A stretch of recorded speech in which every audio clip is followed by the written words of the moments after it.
نحمدہ ونصلی ونسلم علی رسولہ الکریم اما بعد۔ محترم ماؤ، بہنوں اور بیٹیوں، آج کے صراط مستقیم کورس کا سبق نمبر 8 ہے۔ آج بھی انشاءاللہ العزیز 5 باتیں بیان ہوں گی۔ نمبر 1 قرآن مجید کی آیت، نمبر 2 حدیث مبارک، نمبر 3 عقیدہ، نمبر 4 مسئلہ اور نمبر 5 دعا۔ آئیے شروع کرتے ہیں قرآن مجید کی آیت سے۔ اللہ تبارک و تعالی سورۃ النساء آیت نمبر 171 میں ارشاد فرماتے ہیں، اعوذ باللہ من الشیطان الرجیم، بسم اللہ الرحمن الرحیم، یا اہل الکتاب لا تغلوا فی دینکم ولا تقولوا علی اللہ الا الحق۔ اے اہل کتاب، اپنے دین میں حد سے نہ بڑھو اور اللہ کے بارے میں حق بات کے علاوہ کوئی بات نہ کہو۔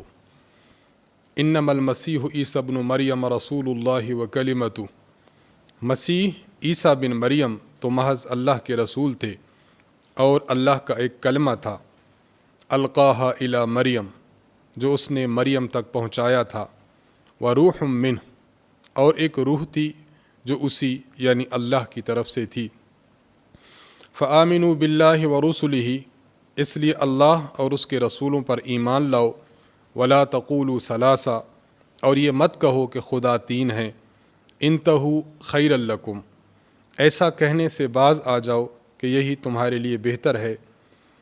انما اللہ الہ واحد، اللہ تعالیٰ تو ایک ہی معبود ہے، سبحانہ ان یکون لہ ولد، اللہ اس بات سے پاک ہے کہ اس کا کوئی بیٹا ہو، لہ ما فی السماوات و ما فی الارض، آسمانوں میں اور زمین میں جو کچھ ہے اسی کا ہے، وکفیٰ باللہ وکیلا، اور سب کی دیکھ بھال کے لیے اللہ تعالیٰ کی ذات کافی ہے۔ اس آیت مبارکہ میں اللہ تبارک و تعالیٰ نے اہل کتاب یعنی یہود اور نصارہ کو غلو سے منع فرمایا ہے۔ غلو کہتے ہیں حد سے نکل جانے کو، جو حدود اور جو راہ اللہ تعالیٰ نے متعین فرمائی ہے، جو عقیدہ اور نظریہ اللہ تعالیٰ نے دیا ہے، اس سے بڑھ جانا اسے غلو کہا جاتا ہے۔ اہل کتاب میں غلو بڑا عجیب تھا۔ ایک گروہ یعنی یہود، ان کا غلو یہ تھا کہ اللہ تبارک و تعالیٰ نے ان کو جو علم عطا کیا تھا تو اس کا تقاضا یہ تھا کہ اللہ تعالیٰ کی کتاب پر عمل پیرا ہوتے، اس کی حفاظت کرتے اور اللہ نے جن انبیاء کو بھیجا ہے ان کو مانتے۔ اب غلو انہوں نے یہ کیا کہ اللہ تعالیٰ نے جو علم دیا تھا اس کو پس پشت ڈالا، اللہ تعالیٰ نے جو کتاب دی تھی بجائے اس کی حفاظت کے اس میں تحریف کرنے لگے اور تبدیلی کر کے لوگوں کے سامنے پیش کرنے لگے۔ اور نمبر 3، اللہ تعالیٰ نے انبیاء علیہ السلام کو بھیجا تاکہ ان کی اتباع اور پیروی کی جائے، لیکن ان لوگوں نے غلو یہ کیا کہ انبیاء علیہ السلام کو معاذ اللہ قتل کر دیا۔ دوسری جانب نصارہ اور عیسائیوں کا غلو بھی ایسا ہی ہے۔ اللہ تبارک و تعالیٰ نے ان کے پاس ایک نبی بھیجا، اب انہوں نے غلو یہ کیا کہ اس نبی کو نبی ماننے کے بجائے اللہ تعالیٰ کے برابر مان لیا۔ ان لوگوں کا کہنا کہ 3 خدا ہیں، ایک اللہ تعالیٰ کی ذات، ایک جناب حضرت عیسیٰ علیہ السلام کی ذات، اور نمبر 3 روح القدس، جسے عقیدہ تثلیث بھی کہتے ہیں۔ تو ان لوگوں کا غلو اور حد سے بڑھنا الگ ہوا، اور ان لوگوں کا حد سے بڑھنا الگ ہوا۔ انہوں نے حد سے تجاوز یہ کیا کہ جن کو ماننا تھا ان کو بھی نہ مانا، اور نصارہ نے غلو اور تجاوز یہ کیا کہ جن کو ماننا تھا ان کو مانا بھی صحیح، لیکن اتنا بڑھا کے مانا کہ اللہ کا شریک کر دیا۔ تو اہل کتاب کو اس آیت مبارکہ میں جہاں یہ فرمایا جا رہا ہے کہ غلو نہ کرو، تو ہمیں بھی اس سے یہ سبق حاصل ہوتا ہے کہ ایز اے مسلم ہم بھی عبادات میں، نظریات میں، عقائد میں غلو سے کام نہ لیں۔ جتنی عبادت ثابت ہے اس سے بڑھ کر عبادت نہ کی جائے۔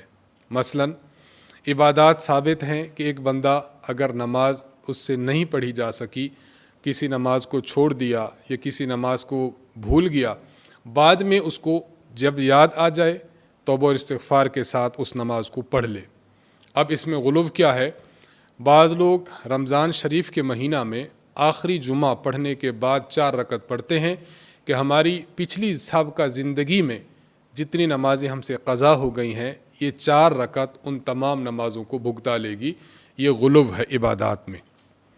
بعض راتوں کی عبادات متعین نہیں ہے، شب برات اس کی فضیلت ثابت ہے لیکن عبادات متعین نہیں ہے۔ اب کوئی شخص اپنی جانب سے عبادات متعین کرے کہ اتنی رکعتیں پڑھی جائیں، فلاں رکعت میں یہ کچھ پڑھا جائے، اتنے سجدے کیے جائیں، اتنے مرتبہ رکوع کیا جائے، اپنی جانب سے عبادات کو پیش کرنا یہ عبادات میں حد سے بڑھنا ہے۔ تو ہمیں بھی اس سے سبق ملتا ہے کہ اپنی جانب سے کچھ نہ کیا جائے۔ ایصال ثواب کے لیے اللہ تبارک و تعالیٰ کے پیغمبر نے ترغیب دی ہے، ایصال ثواب کیا جائے، نیک راہ میں خرچ کیا جائے، اس کا مردوں کو ثواب ہوتا ہے۔ لیکن ایصال ثواب کے مسئلہ میں اپنی جانب سے پھر باتیں نئی گھڑ کے امت کے سامنے لانا یہ درست نہیں ہے۔ 30 دن کیا جائے، 7ویں دن کرنا ہے، 40ویں دن کرنا ہے، 6 مہینے کے بعد کرنا ہے، سال کے بعد کرنا ہے، اچھا فلاں ڈیٹ کو کرنا ہے، فلاں ایام کو کرنا ہے، اور فلاں چیزیں اگر دی جائیں تب اللہ قبول فرمائیں گے، تو یہ بھی غلو ہے۔ اس سے بھی مسلمانوں کو بچنا چاہیے۔ عقائد میں غلو کیا ہے؟ بعض لوگ تو ایسے ہوں گے جو نبی کے معجزہ کو مان کر نبی کو خدا کے ساتھ ٹھہرا دیں گے، یہ بھی غلو اور حد سے بڑھنا ہے، ہمیں اس سے بچنا چاہیے۔ بعض لوگ ہوں گے جو اولیاء اللہ کے ہاتھ پر اگر کرامت دیکھیں گے اس کا بھی انکار کر بیٹھیں گے، تو یہ بھی غلو ہے۔ ہمیں ان سب چیزوں سے بچتے ہوئے صراط مستقیم پر گامزن رہنا چاہیے، اور اعتدال کے ساتھ ہمیں عقائد، نظریات اور اعمال کی طرف بڑھتے رہنا چاہیے۔ اللہ تعالیٰ نے یہاں عیسائیوں کا ایک عقیدہ ذکر کیا ہے۔ عیسائیوں میں ایک عقیدہ چلتا ہے جسے عقیدہ تثلیث کہتے ہیں۔ جس طرح میں نے پہلے عرض کیا کہ یہ 3 خداؤں کے قائل ہیں، اللہ، حضرت عیسیٰ علیہ السلام اور روح القدس۔ جبکہ مسلمانوں کا عقیدہ یہ ہے کہ ایک ہی ذات ہے جو خدا ہے، ایک ہی ذات ہے جو معبود ہے، ایک ہی ذات ہے جو الہ ہے، اور وہ اللہ تعالیٰ کی ذات ہے۔ عیسیٰ علیہ السلام کو خدا تعالیٰ کا بیٹا کہنا اور خدا تعالیٰ کی خدائی میں شریک ٹھہرانا یہ شرک ہے، اس سے بچنا چاہیے۔ اللہ تعالیٰ نے اس کی بہت عظیم الشان دلیل دی ہے۔ اللہ تعالیٰ فرماتے ہیں لہو ما فی السماوات و ما فی الارض، کسی کو اپنے ساتھ شریک وہ ٹھہراتا ہے جو کمزور ہو۔ اللہ تعالیٰ تو آسمان اور زمین کے مالک ہیں۔ وکفا باللہ وکیلا، اور اللہ تعالیٰ آسمان اور زمین اور جتنی بھی مخلوقات ہیں سب کی دیکھ بھال کرنے کے لیے کافی و وافی ذات ہیں۔ تو جو ذات ان تمام امور کو سر انجام دے رہی ہو، کسی کی حاجت نہ ہو، تو اس کو کیا ضرورت پڑی ہے کہ وہ ذات شریک ڈھونڈے، وہ ذات اولاد اپنے لیے جو ہے وہ بنا لے؟ تو یہ اللہ تعالیٰ پر بہتان ہے، اس سے تمام لوگوں کو بچنا چاہیے۔ عقیدہ تثلیث سے انسان کو بچتے ہوئے عقیدہ توحید کی بات کرنی چاہیے۔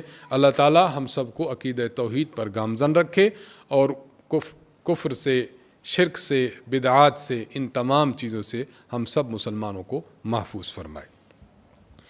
نمبر 2، حدیث مبارک۔ آج کی حدیث مبارک حضرت ابو موسیٰ اشعری رضی اللہ عنہ سے صحیح بخاری میں منقول ہے۔ حضرت ابو موسیٰ اشعری رضی اللہ عنہ ارشاد فرماتے ہیں کہ نبی اکرم صلی اللہ علیہ وسلم نے ارشاد فرمایا ما احد اصبر علی اذن سمعه من اللہ یدعون له الولد ثم یعافیہم ویرزقہم۔ نبی علیہ الصلوۃ والسلام نے ارشاد فرمایا کہ تکلیف دہ بات کو سن کر صبر کرنے والا اللہ سے بڑھ کر کوئی نہیں ہے۔ لوگ اللہ تعالیٰ کے بارے میں یہ دعویٰ کرتے ہیں کہ اللہ تعالیٰ کا بیٹا ہے، معاذ اللہ۔ اللہ تعالیٰ ان باتوں کو سننے کے باوجود اللہ تبارک و تعالیٰ ان لوگوں کو عافیت بھی عطا فرماتے ہیں اور ان کو رزق بھی عطا فرماتے ہیں۔ اس سے پتہ چلا کہ اللہ تعالیٰ کی جو صفت ہے وہ صفت حلم اور بردباری ہے۔ اذیت ناک باتوں کو سن کر بھی پھر عطا کرتے رہنا یہ خدائی شان ہے۔ اس سے ہمیں ایک تو یہ سبق حاصل ہوتا ہے کہ اگر ہمارے بارے میں کوئی بری بات کرتا ہے، ہمارے بارے میں کسی کے خلاف، ہمارے خلاف کسی کو باتیں بتاتا ہے، بھری محفل میں رسوا کرنے کی کوشش کرتا ہے، تکلیف دہ باتیں ہمارے بارے میں کہتا ہے، ہمیں بھی خدائی صفات پر عمل کرنا چاہیے۔ اس کا مطلب یہ کہ ہمیں بھی بری باتیں اور تکلیف دہ باتیں سن کر حتی الامکان صبر سے کام لینا چاہیے۔ تو انشاءاللہ اللہ رب العزت کی ذات ضرور بے ضرور ہم پر اپنی رحمت کر کے جو ہماری مخالفت میں باتیں کر رہا ہے اس کو انجام تک پہنچائے گی۔ دوسری اہم بات یہاں سے یہ سمجھ آتی ہے کہ اگر کسی شخص نے خدا تعالیٰ کے بارے میں کوئی نازیبہ بات کہہ دی، جس طرح یہ کہ اللہ تعالیٰ کا بیٹا ہے، یا یہ کہ فلاں ذات اللہ تعالیٰ کی شریک ہے، یا یہ کہ اللہ تعالیٰ اپنے نظام عالم چلانے میں لوگوں کے محتاج ہیں، اگر اس طرح کے کوئی معاذ اللہ جملے خدا کی ذات کے بارے میں کہے اور اللہ تعالیٰ فوراً پکڑ نہ فرمائے بلکہ عافیت ہی اس کو دیتے رہیں، رزق کی فراوانی کرتے رہیں، تو انسان کو اس گھمنڈ میں، اس غرور میں اور اس غلط فہمی میں ہرگز نہیں رہنا چاہیے کہ میرا یہ کام ٹھیک ہے، اگر غلط ہوتا تو خدا گرفت فرماتے۔ اللہ کا گرفت نہ فرمانا اس شخص کے کام کے ٹھیک ہونے کی دلیل نہیں، بلکہ اللہ تعالیٰ کے حلیم اور بردبار ہونے کی دلیل ہے کہ اللہ تعالیٰ اس کے باوجود اس شخص کو جو نواز رہا ہے تو اس کو خود غور و فکر کرنا چاہیے کہ میں ان چیزوں سے باز آ جاؤں۔ آج کا عقیدہ ہے اللہ تعالیٰ کا عدل اور اللہ تعالیٰ کا فضل۔ اللہ تبارک و تعالیٰ نے جس طرح انسانوں کو پیدا فرمایا ہے، اسی طرح انسان کے افعال کو بھی اللہ خالق ہے۔ انسان کے افعال دو قسم کے ہیں، ایک وہ جو انسان کے اختیار سے، انسان کے ارادے سے، انسان کی چاہت سے اور انسان کے خواہش سے سر انجام پاتے ہیں۔ آپ چاہتے ہیں کہ آپ کھانا کھائیں، آپ کھانا کھا لیتی ہیں۔ آپ نے چاہا کہ آپ کتاب پڑھیں، آپ کتاب پڑھ لیتی ہیں۔ آپ نے چاہا کہ آپ نماز پڑھیں، پڑھ لیتی ہیں۔ حج کرنا چاہا، عمرہ کرنا چاہا، تو بعض ایسے کام ہیں جو انسان کی چاہت کے مطابق سر انجام ہوتے ہیں۔ تو ایک قسم یہ ہے، اور دوسرے ایسے کام ہیں کہ جس میں انسان کی چاہت کو اور انسان کے اختیار کو دخل نہیں ہوتا۔ ایک بندے کو 5:20 پر موت آنی ہے، خدا نے لکھ دیا۔ اب یہ شخص چاہے کہ 5:10 پر موت آئے یا مجھے 5:40 پر موت آئے، اس میں اس بندے کا کوئی اختیار نہیں ہے۔ اس سے پتہ چلا کہ انسان کے جو افعال اور اعمال ہیں وہ یا تو اختیاری ہوں گے یا تو اضطراری ہوں گے۔ اختیاری جس میں بندے کی ذات کو دخل ہو، اور اضطراری جس میں بندے کی ذات کو دخل حاصل نہ ہو۔ جب دو قسم کے ہیں تو انسان کی جو پکڑ ہوتی ہے وہ اضطراری امور پر نہیں ہوتی، اور جن کاموں پر وہ مجبور ہے ان پر نہیں ہوتی، بلکہ انسان کی پکڑ ان کاموں پر ہوتی ہے جس میں انسان کو اختیار دیا جاتا ہے۔ انسان اپنے اختیار سے جو کام کرتا ہے، اگر وہ نیک کام کرتا ہے تو اللہ کی طرف سے اس کو ثواب عطا ہوتا ہے، اگر وہ کام برا کرتا ہے، بری بات کرتا ہے، اس پر خدا کی طرف سے اس کی پکڑ ہوتی ہے۔ تو اللہ تعالیٰ کا عدل یہ ہے کہ انسان اچھا کام کرے تو اللہ تعالیٰ نواز دیں، برا کام کرے تو اللہ گرفت فرمائے، یہ اللہ تعالیٰ کا عدل ہے۔ اور اللہ تعالیٰ کا فضل یہ ہے کہ انسان اگر برا کام کرے، اللہ اس کو نہ پکڑیں، وہ گناہ کرے، اللہ تعالیٰ پھر بھی اس کو معاف فرما دیں، یہ اللہ تعالیٰ کا فضل ہے۔ تو اللہ تعالیٰ کبھی قانون عدل کے ذریعے انسان کے ساتھ معاملہ فرماتے ہیں، اور کبھی اللہ تعالیٰ اپنے کرم و فضل کے ذریعے انسان کے ساتھ معاملہ فرماتے ہیں۔ ہمارا عقیدہ ہونا چاہیے کہ یہ دونوں معاملے انسان کے ساتھ اللہ تعالیٰ کرتے ہیں، اور ہمیں چاہیے یہ کہ ہم اللہ تعالیٰ سے اس کا فضل اور اس کی مغفرت کے ہمیشہ طلبگار رہیں۔ نمبر 4، آج کا مسئلہ۔ آج ہم آپ کے سامنے غسل کے حوالے سے کچھ مسائل پیش کریں گے۔ غسل کی 3 قسمیں ہیں۔ نمبر 1 فرض، نمبر 2 سنت، نمبر 3 مستحب۔ غسل فرض جب خاوند اور بیوی آپس میں ملتے ہیں تو دونوں پر غسل کرنا فرض ہوتا ہے۔ مرد پر تو ایک ہی اس میں فرض ہوتا ہے، اور عورت پر جنابت کے علاوہ غسل فرض ہوتا ہے۔ جب نفاس سے پاک ہوتی ہے تب غسل کرنا فرض ہے۔ اسی طرح جب مینسس سے فارغ ہوتی ہے تو اس وقت بھی عورت پر غسل کرنا فرض ہوتا ہے۔ اسی طرح اگر مرد یا عورت فوت ہو جاتے ہیں تو ورثہ کے ذمہ یہ بات فرض ہے کہ اس عورت یا مرد کو غسل دیں۔ تو ایک قسم ہے غسل فرض کی۔ نمبر 2 غسل سنت۔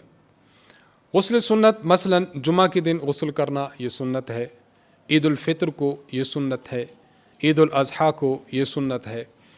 حج یا عمرہ پر آپ جا رہے ہیں تو احرام باندھنے سے پہلے غسل کرنا یہ سنت ہے، اور عرفہ کے دن یعنی 9 ذو الحجہ کو غسل کرنا یہ بھی سنت ہے۔ نمبر 3 بعض مرتبہ غسل کرنا مستحب ہوتا ہے، پریفریبل ہے، اچھا ہے۔ خوف طاری ہو جائے انسان پر، غسل کر لیا جائے۔ سفر کیا، سفر سے جب واپسی آتے ہیں تو اپنی تھکاوٹ اتار کے انسان غسل کر لے، غسل کرنا۔ آندھی چل رہی ہے، آندھی جب ختم ہوتی ہے تو اس وقت غسل کرنا یہ بھی مستحب ہے۔ سورج گرہن ہو جائے یا چاند گرہن ہو جائے تو اس وقت غسل کرنا یہ بھی مستحب ہے۔ تو غسل کی یہ 3 اقسام ہیں۔ نمبر 5 آج کی دعا۔ جب انسان کسی کو رخصت کرنے لگے تو اس وقت یہ دعا دے کر رخصت کیا جائے۔ دعا یہ ہے: استودع اللہ دینکم و امانتکم و خواتیم اعمالکم۔ استودع اللہ دینکم و امانتکم و خواتیم اعمالکم۔ ترجمہ یہ ہے کہ میں آپ کے دین، آپ کی امانت اور حسن خاتمہ کو اللہ کے سپرد کرتی ہوں۔ خواتین اس کا معمول بنا لیں۔ آپ کے ہسبینڈ جا رہے ہیں، کام پر جا رہے ہیں، آفس میں جا رہے ہیں، دکان پر جا رہے ہیں یا کسی جگہ کام پر جا رہے ہیں، آپ اپنے بچوں کو رخصت کرتی ہیں، صبح انہیں اسکول جانا ہے، ٹیوشن پر جانا ہے، مسجد جانا ہے، تو جب بھی اپنے یا آپ کے بھائی ہیں، والد صاحب ہیں، انہوں نے کسی سفر پر جانا ہے تو کوشش اور اہتمام کیا کریں کہ اس دعا کو یاد کر لیں۔ جب ان سے الوداع کیا جائے تو اس وقت یہ دعا ان کو دی جائے۔ انشاءاللہ اس دعا کی برکت سے اللہ تعالیٰ ان کی جان کی، ان کے مال کی، ان کی عزت اور آبرو کی حفاظت کریں گے اور بخیر اور عافیت ان کو واپس گھر لائیں گے۔ اسی دعا کے ساتھ ہم آج کا سبق ختم کرتے ہیں۔ وآخر دعوانا ان الحمد للہ رب العالمین۔